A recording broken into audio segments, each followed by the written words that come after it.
नमस्कार, स्वागत है आपका न्यूज 29 इंडिया में। मैं हूं आपके साथ कविता पांडे।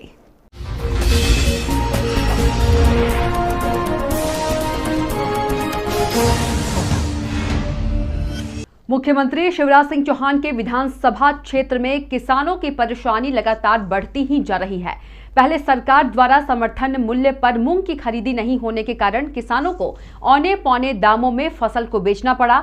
वहीं किसान मूंग के घाटे से उभरा भी नहीं था कि एक बार फिर कुदरत का कहर फिर किसानों पर टूट पड़ा है, जिसके चलते पीला सोना कहे जाने वाली सोयाबीन की फसल में पीला मोजक आने से पूरी तरह से नष्ट हो गई है।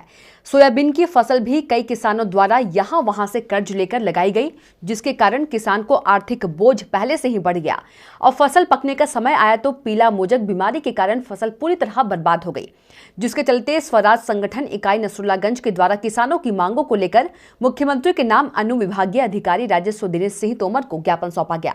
ज्ञापन में उल्लेख है कि सोयाबीन की फसल खराब होने के कारण किसानों की स्थिति बहुत खराब है। किसानों की सोयाबीन की फसल खराब हो चुकी है, जिसका शासन द्वारा सर्वे करवाकर किसानों को उचित मुआवजा और बीमा दिया जाए और जो कांग्रेस सरकार में कर्ज माफी के चक्कर में डिफाल्टर हुए किसानों को रेगुलर कर उनका भी बीमा किया जाए। वहीं स्वराज संगठन के जिला अध्यक्ष विष्णु डोड ने कड़ी चेतावनी देते हुए कहा कि अगर सरकार किसानों की मांगों के ऊपर ध्यान नहीं देती है तो किसान स्वराज संगठन उग्र आंदोलन करेगा। Bureau report, news 29 India. उसमें एक तो अभी जो वर्तमान में सोयाबीन में जो एक महामारी आई है सूखने वाली, उसमें सरकार व्यवस्थित उसका सर्वे कराकर और उचित मुआवजा राशि और बीमा क्लेम दिया जाए।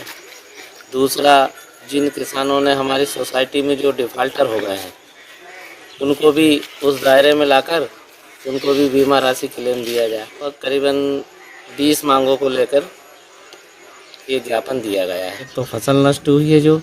दूसरा, अभी जो वर्तमान केंद्र सरकार ने, बीजेपी सरकार ने जो किसानों के लिए 3 अध्यादेश किसानों के लिए लेके आई है, उसका भी हमने पुरजोर विरोध किया, क्योंकि उसमें किसानों को काफ़ी फसल बेचने में नुकसान। और 2019-20 का जो बीमा क्लेम जो आया नहीं, वो अभी हमारे नसरुल्लागंज में किसी किसानों को भी नहीं मिला। अब वो भी हमने मुख्यमंत्री जी से मांग की है कि जो हमारा 2019-20 का जो बीमा क्लेम है वो भी हमारे किसानों को तुरंत प्रदान किया जाए। अगर पूरी नहीं होती है तो अगले 10 दिनों के बाद, लगभग 10-12 तारीख के बाद, फिर उस बात को लेकर के हम शासन प्रशासन से मिलेंगे और अगर कभी उचित उन्होंने कई निर्णय नहीं लिया तो उसके लिए आगे आंदोलन की रणनीति तैयार करेंगे। तो आप देखते रहिए न्यूज 29 इंडिया, एक देश सारे प्रदेश।